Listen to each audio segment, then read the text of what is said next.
किशोर की शादी हुई तब उसे अमीर चेयरमैन की बेटी है निको एक लिफ्ट का वेट करता हुआ देखते हैं और तब वो कहती भी कि सही में अभी तो मेरा दिमाग इतना ज़्यादा खराब हो गया कि मैं तो खुद कंफ्यूज हूँ कि भला मैं यहाँ पे क्यों आई हूँ और भला मुझे यहाँ पे आना ही क्यों पड़ा था। और फिर तभी जैसे उसको याद आता है कि जब वो थोड़े टाइम पहले जब तह से बात करने के लिए गई थी तब भला तह ने उसकी बेइज्जती करके उसको भला कितने दबूर तरीके से इग्नोर कर दिया था। अभी तो उसका दिमाग और पहले से ज़्यादा खराब हो जाता है और वो कहती कि सही में अभी मेरा दिमाग तो पहले से भी और भी ज़्यादा पीस ऑफ हो गया। और जब मैंने उसको बस उसके फेस के बाहर देखा था तब सही में उसका फेस इतना ज़्यादा अनलाइकेबल था कि मैं तो उसको भुला ही नहीं पा रही और भले मैं उसको बाबा क्यों याद कर जा रही हूँ। और वो तो कहती भी कि वह द हेल भला उस एलिवेटर को आने में भले इतना ज़्यादा टाइम क्यों लग रहा है और क्या मुझे पहले लोगों ने बताया नहीं था कि जो लिफ्ट है ये तो बस कुछ मेरे जैसे प्रोफेशनल लोगों के लिए तो भले इस लिफ्ट को आने में टाइम क्यों लग रहा है। और ऐसा तो बस इसलिए था क्योंकि उसे दिखाई देता है कि उसके सामने तो जैसे कि उसने तैसे कहा था वो तो एक लड़की के साथ कुछ ज़्यादा टाइम को स्पेंड कर रहा था। वो तो उसने एक लड़की के साथ कुछ ज़्यादा ही क्लोज था।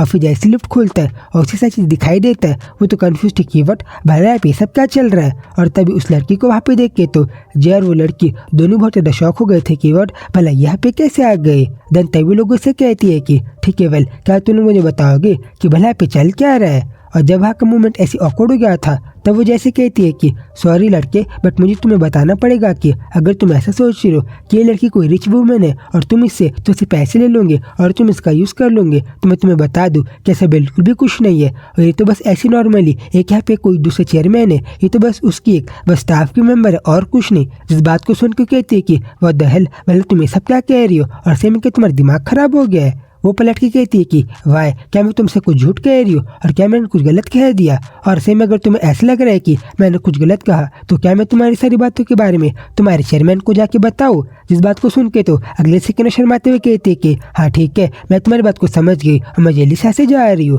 वो तो उसे पूरा इग्नोर करके वहीं से चले जाती है। और फिर जैसी सारी चीज़ों के कारण तो वहाँ का माहौल और ज़्यादा ऑकवर्ड हो गया था तभी उस लिफ्ट के अंदर जाती है। और फिर तभी जब वो लोग वहाँ पे खड़े ही हुए थे तब वो कहता है कि ठीक है लड़की क्या तुम मुझे बताओगी कि जब ये सारी जो लिफ्ट है ये तो बस कुछ लोगों के लिए रेस्ट्रिक्टेड है और यहाँ पे बस कुछ प्रोफेशनल लोग आ सकते हैं भला तुम यहाँ पे कैसे आ गई। वो कहती है कि वेल तुम ऐसा बात को छोड़ो और तुम मुझे बताओ कि भला कैसे में तुम्हें ऐसा लगा था कि अगर तुम लोग दोनों इस लिफ्ट में यहाँ पे रह के कुछ ऐसे ही बिहेव करोगे तो क्या किसी को भी नहीं पता चलेगा और तुम्हारे उस अच्छे मोमेंट के बीच में कोई भी दूसरा इंसान यहाँ पे नहीं आएगा। देन फिर जय उसकी बात को इग्नोर करके वो तो लिफ्ट के बटन को दबाने लगता है बस जिसके पहले कि वो कोई दूसरे बटन को दबाए वो लड़की तो नीचे जाने के बटन को दबा देती है और आगे कहती है कि वह द हेल मतलब तुम ऐसे क्यों कर रहे हो और क्या तुम्हें पता नहीं है कि मुझे नीचे जाना है तो क्या तुम मेरी बात को नहीं मान सकते। और हाँ वैसे भी तुम तक बॉडीगार्ड हो ना तो फिर क्या तुम्हें मेरी बात को नहीं सुनना चाहिए। वो भी कंफ्यूज था कि भला जय उसे क्या ही रिप्लाई दे। देन फिर जब ऐसे थोड़े टाइम बाद वो लोग नीचे चले गए थे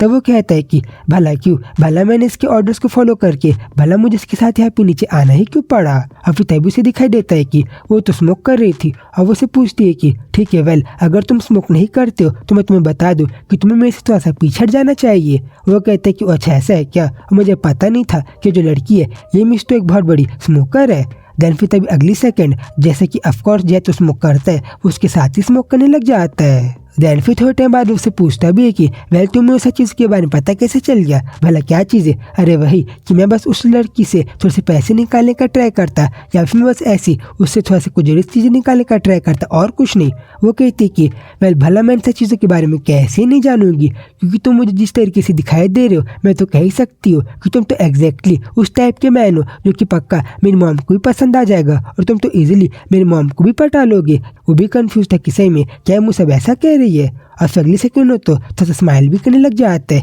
ये कहते हुए कि ओ वेल जैसे कि पहले फर्स्ट मेरे क्रेजी यंग मास्टर थे अब ये देखो यहाँ पे भला मुझे कैसी एक क्रेजी यंग लेडी मिल गई है। और फिर तभी सीन चेंज होता है और हम लोग देख पाते हैं कि नहीं पता क्यों बट टह को किसी इंसान ने तो बहुत जोर से चाटा मार दिया था जिसके लगते ही उसका मुंह ही साइड हो जाता है। और फिर तभी अगली सेकंड ऐसे मूवमेंट पास होता है और हमें दिखाई देता है कि टह को जिसने स्लैप किया था वो और की नहीं बस उसकी मर्डर थी। और वो उसे कहती है कि वेल क्या तुम मुझे बताओगी कि भला तुम थोड़े टाइम पहले भला किस इंसान को अपनी मॉम कह रहे थे और क्या तुमने सही में थोड़े टाइम पहले मुझे मदर कहा था। वो तो ऐसे अगले सेकंड गुस्से में उसे वापिस से चाटा मारने के लिए जाती है बस जिसके पहले कोई ऐसा करे टह उनके हाथ को पकड़ लेता है और आगे कहता है कि वेल आपको पता है कि मैंने जैसे सोचा था, आप तो पहले से नहीं पता क्यों बट थोड़ी सी कमजोर और वीकर होते जा रही हो। और वेल या फिर ऐसा तो नहीं है, क्योंकि मुझे पता है कि आप तो मेरे बचपन में मुझे इतनी ज़्यादा एक बहुत ही बेरहमी के साथ मारती थी कि मेरी हालत ही ख़राब हो जाती थी, तो भला आप मुझे मार क्यों नहीं पा रही। या फिर अब तो मुझे ऐसा लग रहा है कि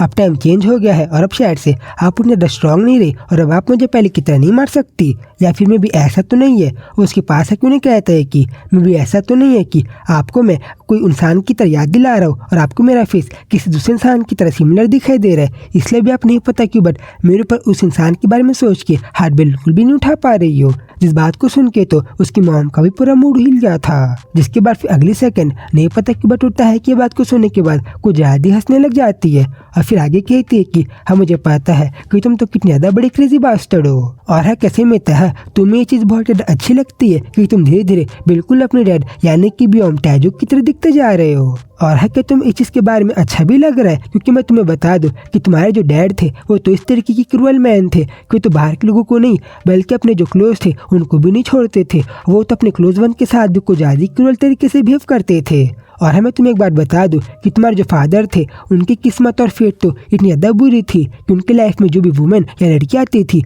वो तो उनके ऊपर लाइफ को ही रुइन कर देते थे। और इसलिए मैं तुम्हें बता दूं कि तुम्हारी किस्मत और जो फेट है वो भी बिल्कुल तुम्हारे फादर की तरह है और तुम तो अपने फादर से बिल्कुल भी कुछ अलग नहीं हो। इसलिए देखना कि जो भी वुमेन तुम्हारे से यानी कि तुम्हारी लाइफ से कुछ ज़्यादा क्लोज आएगी और कोई भी वुमेन अगर तुम्हारे साइड में आने के बारे में ट्राई भी करेगी तो देखना कि कैसे पूरी तरीके से बिखर के पूरी तरीके से ख़त्म हो जाएगी। और मैं एग्जैक्टली कहूँ तो उसकी मम्मी उसके पास ही कहती है कि जो भी लड़की तुम्हारे पास या फिर तुम्हारे लाइफ में आने का ट्राई भी करेगी वो पूरी तरीके से बिठाड़ होके डाई हो जाएगी, यानी कि उसकी ज़िंदगी पूरी तरीके से ख़राब हो जाएगी। और फिर आगे ऐसी उन सारी बेकार बात को कह के वो तो ऐसे आगे बढ़ जाती है और कहती कि देखना तुम्हारी जो लाइफ है वो तुम्हारे फादर से बिल्कुल भी अलग नहीं रहेगी और आगे चल के जब भी तुम्हारे साथ ऐसा होगा और तुम्हारे करीब वंस को हर्ट होगा तब तुम आगे कुछ भी नहीं कर पाओगे और बस तुम्हें अपनी किस्मत और फेट को बस एक्सेप्ट करके आगे मूव ऑन ही करना पड़ेगा। और या फिर वेल मैं कुछ ज़्यादा ही और थिंकिंग कर रही हूँ, क्योंकि मुझे पता है कैन में तो तुम्हें ये सब चीज़ें मैटर ही नहीं करेगी, क्योंकि तुम तो पक्का अपने डैड की तरह पूरे हार्टलेस हो और तुम्हें तो फर्क ही नहीं पड़ता कि भला तुम्हारे क्लोज वन के साथ क्या हो। इसलिए अगर तुम्हारे किसी करीब वुमेन को खरोज भी आएगी या फिर बेकार भी हो जाएगी तब तुम्हें कुछ ही फर्क नहीं पड़ेगा और मुझे पता है कि तुम तो एक भी आंसू को नहीं बहाओगे। जिसके बाद फिर ऐसे उसकी मम्मी सारी बात को कह के वो तो वहाँ से आगे बढ़ जाती है और जब वो आगे बढ़ी रही थी तब वो अपने पास्ट के बारे में सोचती है, जब कैसे अपने पास्ट में जब एक बारिश के मौसम में किस इंसान को देख रही थी। वो इंसान और कोई नहीं बल्कि उसके हस्बैंड यानी कि बियोम टैजू हुई थे जिनको बारिश के मौसम में देख रही थी। और फिर आगे नहीं पता क्यों बट अपने पास्ट में उनको याद करके तो अलग तरीके से स्माइल करने लग जाती है और वहाँ से आगे बढ़ जाती है। देन फिर थोड़ी टाइम बाद हम उन्हीं को एक लड़की के साथ बात करते हुए देखते और उससे कहती है कि सेम तुम तो मुझे कुछ ज़्यादा अच्छी यंग लेडी लग रही हो और हवेल अगर तुम्हें बुरा फील ना हो तो क्या तुम मेरे सन के साथ थोड़े से टाइम को स्पेंड कर लोगी। और फिर आगे वो तैव को अपने पास बुला लेती है और आगे तैव को इंट्रोड्यूस करते हुए उस लड़की को बताती है कि वेल मेरा सन है और अभी इसको हमारे मैनर्स और चीज़ों के बारे में सीखने में थोड़ा सा बचे, इसलिए ठीक है तो क्या तुम इसे अपनी तरह बना दोगी और तुम इसे थोड़ा सा कुछ चीज़ें सिखा दोगी। और है अगर तुम्हें मेरी बात समझ में आ गई तो क्यों ना तुम लोग थोड़ा सा बातचीत करके एक दूसरे को थोड़ा सा और जानो। वहाँ से आगे बढ़ जाती है और वो कहती भी है लड़की की हाँ वेल ठीक है मैम, मैं तो इस चीज़ को पसंद भी करूँगी। और वो फिर आगे वो तह को बताती है कि वेल तुम्हें बता दूँ कि मेरा नाम यॉन सियो है और है जैसे कि तुम्हारी मॉम ने मुझसे कहा मैं तो जरूर तुम्हारे बारे में जानना चाहूँगी। और ये सारी चीज़ों को तो उसकी मॉम बहुत ज़्यादा स्माइल करते हुए देख रही थी। कहती भी है कि सेम ओ माय गॉडनेस ये लोग तो कुछ ज़्यादा अच्छे पेयर को बना रहे और तह तो मुझे इसके साथ कुछ ज़्यादा लवली दिख रहा है। और फिर वो उन दोनों से ये कह के कि तुम लोग दूसरे को बहुत ज़्यादा अच्छे से जानो वो भी वहाँ से आगे बढ़ जाती है। देन सीन चेंज होता है और हम लोग हड़बड़ी में जय को ऊपर आता हुए देखते हैं और वो तो कहता भी है कि सेम उस लड़की के साथ तो मैंने इतना ज़्यादा टाइम पास बातों करने में इतना ज़्यादा टाइम वेस्ट कर दिया कि मुझे तो यहाँ पे आने में थोड़ा सा लेट हो गया। और फिर आगे वैसे इन बातों को सोचते हुए आगे बढ़ रहा था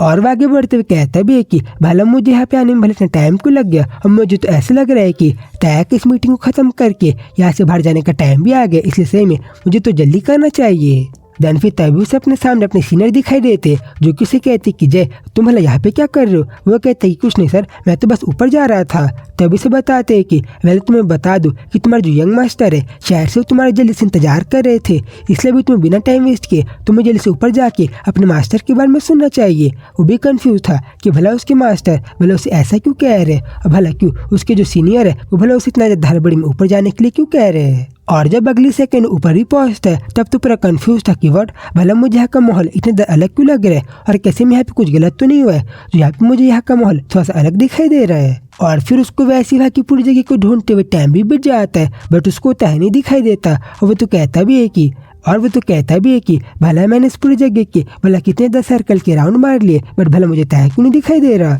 और कैसे में क्या मैं किसी डॉग की तरह हूँ जो कि मुझे ऐसी स्मेल से पता चल जाएगा कि भला मेरे मास्टर कहाँ है, वो भला क्या कर रहे हैं। वह फिर तब अगली सेकंड उसे तह तो बिल्कुल अपने सामने ही दिखाई देता है और वो कहता भी है कि थैंक गॉड। तो फिर जैसे ही मैंने इस बियोम तह के बारे में सोचा वो तो अगली सेकंड मेरे सोचते साथ ही मुझे अपने सामने दिखाई दे दिया। बट फिर जैसे अगली सेकंड होता है कुछ सा ध्यान से देखते हैं अगली सेकंड उसके होश उड़ जाते हैं। और ऐसा तो बस इसलिए था क्योंकि नहीं पता क्यों बचा है तो बहुत ही बुरी और शार्प नजरों के साथ बिल्कुल जैक उसके आंखों में घूर रहा था। और उसकी सिलेक्शन को देखो कहता है कि व्हाट भला मुझे तह इतनी ज़्यादा कूल नज़रों के साथ क्यों देख रहा है, जैसे कि मुझे ऐसा लग रहा है कि तह तो बिल्कुल मेरे हार्ट के अंदर ही देख रहा है। और तभी तह के नहीं पता कि बस इस शॉकिंग रिएक्शन को देख के तो जब भी पूरा शांत हो गया था उसकी पूरी फट गई थी। देन तभी हमें दिखाई देता है कि तह से इसलिए बिहेव कर रहा था क्योंकि उसे याद तो है कि उसने इसको अच्छे से पूछा था कि सो क्या तुम सेफली अपने घर पहुंच गई, और उसने उससे कहा था भी कि हाँ तह मैं सेफली अपने घर पहुंच गई हूँ। बट उसे नहीं पता कि बट उस टाइम भी हिस्सों का वो आंसर कुछ ज़्यादा कन्विंसिंग नहीं लगा था।